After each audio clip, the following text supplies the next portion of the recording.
Selanjutnya sholat sunnah yang dikerjakan sendirian. Pertama sholat rawatib, itu sholat yang begini, sholat 5 waktu atau sholat wajib. Yang kedua sholat tahiyatul masjid, yaitu sholat yang dikerjakan ketika kita masuk masjid sebelum duduk sebagai penghormatan ke masjid. Sholat tahiyatul masjid ini dikerjakan 2 rakaat. Yang ketiga yaitu sholat istikharah, sholat minta petunjuk kepada Allah Subhanahu wa Ta'ala. Ini sholat digunakan ketika kita mempunyai pilihan lebih dari satu. Seumpama kalian ketika lulus dari SMP 2 ini, kalian ingin sekolah SMA 1, 2, 3, kalian bingung, maka kerjakan sholat istikharah, minta petunjuk ke Allah. Sholat mana, sekolah mana yang baik untuk kalian dan baik di hadapan Allah Subhanahu wa Ta'ala. Anak-anak, sholat rawatib ini dibagi menjadi 2. Rawatib muakkadah atau sangat dianjurkan. Yang kedua, sholat rawatib ghairu muakkadah, cukup dianjurkan. Yang rawatib muakkadah atau sangat dianjurkan itu sholat apa saja, yaitu 2 rakaat sebelum sholat duhur. Yang kedua, sholat sunnah 2 rakaat sesudah sholat duhur. Yang ketiga, sholat sunnah 2 rakaat sesudah sholat maghrib. Yang keempat, sholat sunnah 2 rakaat sesudah sholat isya. Yang kelima, 2 rakaat sebelum sholat subuh. Ini sholat-sholat sunnah rawatib muakkadah atau yang sangat dianjurkan oleh Allah Subhanahu wa Ta'ala. Sedangkan sholat rawatib ghairu muakkadah ini diantaranya itu pertama 2 rakaat sebelum sholat duhur selain sholat sunnah 2 rakaat yang muakkadah. Yang kedua, sholat sunnah 2 rakaat sudah sholat duhur selain 2 rakaat yang muakkadah. Yang keempat, sholat sunnah 4 rakaat sebelum sholat asyar. Jadi pelaksanaannya tetap 2 rakaat salam, 2 rakaat salam. Ini caranya. Yang keempat adalah 2 rakaat sebelum sholat maghrib. Ini yang termasuk sholat-sholat rawatib ghairu muakkadah atau cukup dianjurkan oleh Allah Subhanahu wa Ta'ala. Sedangkan sholat rawatib kalau ditinjau dari segi pelaksanaannya ada 2 juga. Pertama, sholat rawatib qobliyah yang mana dikerjakan sebelum sholat fardu, seperti qobliyah duhur dikerjakan sebelum sholat duhur, qobliyah isya dikerjakan sebelum sholat isya. Yang kedua, sholat ba'diyah yang mana dikerjakan setelah melaksanakan sholat fardu, seperti ba'diyah duhur ini dikerjakan setelah sholat duhur, ba'diyah maghrib dikerjakan setelah sholat maghrib. Ini termasuk sholat rawatib. Sholat sunnah tadi dijelaskan bahwasanya ada yang berjamaah, ada yang bisa sendirian, ada yang berjamaah maupun sendirian. Sedangkan sholat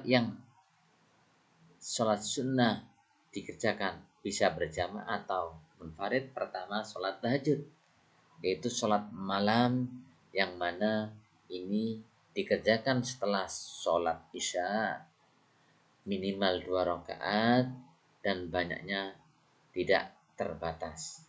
Yang penting 2 rakaat salam, 2 rakaat salam, dan dikerjakan sesudah tidur. Jadi setelah sholat isya sudah tidur.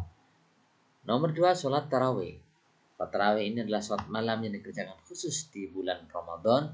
Bisa 8 rakaat, bisa 20 rakaat. Yang ketiga yaitu sholat witir, sholat yang ganjil. Ini minimal 1 rakaat, maksimal 11 rakaat. Yang penting ganjil 1, 2, 5, 7, 9, 11. Ini cara. Yang keempat yaitu sholat duha. Sholat duha ini dikerjakan pagi hari ketika matahari setinggi 1 tombak. Kira-kira sekarang jam 6:15 atau setengah 7-an. Dan batas akhir adalah sampai istiwa atau matahari atas kepala, maksudnya ketika masuk sholat duhur. Yang kelima, sholat tasbih. Sholat sunnah yang dikerjakan 4 rakaat. Ketika dikerjakan malam hari, ini 2 rakaat salam, 2 rakaat salam.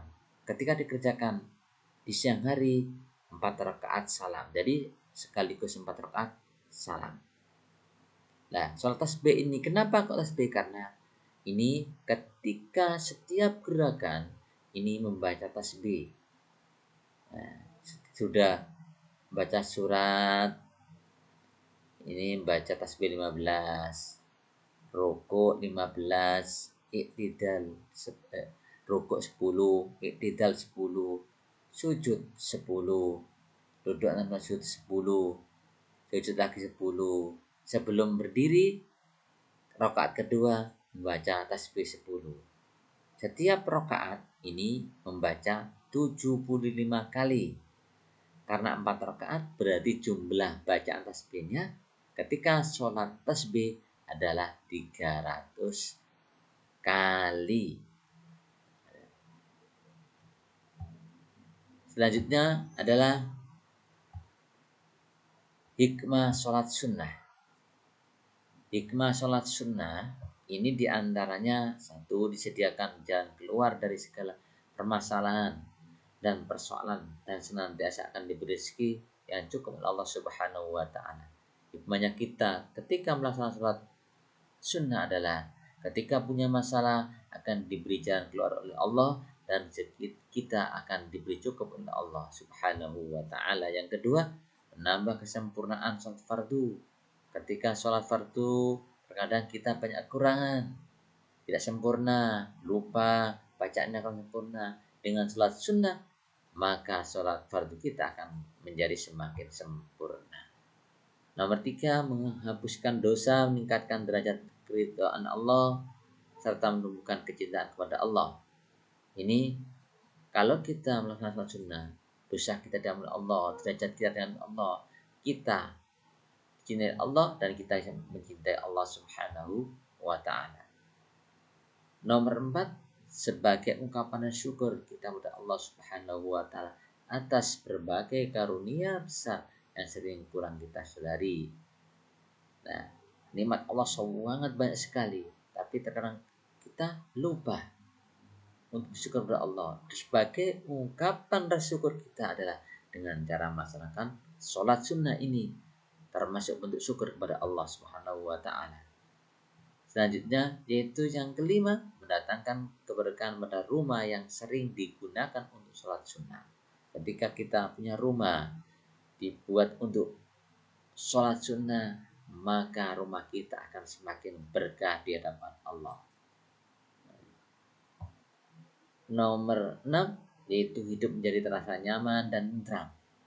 Banyak sholat sunnah maka hidup kita akan nyaman, tentram, tidak akan mudah galau kata anak-anak sekarang. Itu termasuk hikmah sholat sunnah. Mudah-mudahan kita semua diberi faham oleh Allah tentang sholat sunnah ini dan kita bisa melaksanakannya, mengistiqomahkannya sehingga kita menjadi hamba Allah selamat di dunia dan di akhir. Amin, amin, Allahumma amin. Anak-anak, mari kita tutup dari hari ini dengan kafaratul majlis.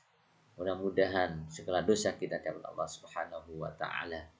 Subhanakallahumma wa bihamdika asyhadu an la ilaha illa anta astaghfiruka wa atubu ilaik. Anak-anak, jaga kesehatan dan harus selalu bahagia.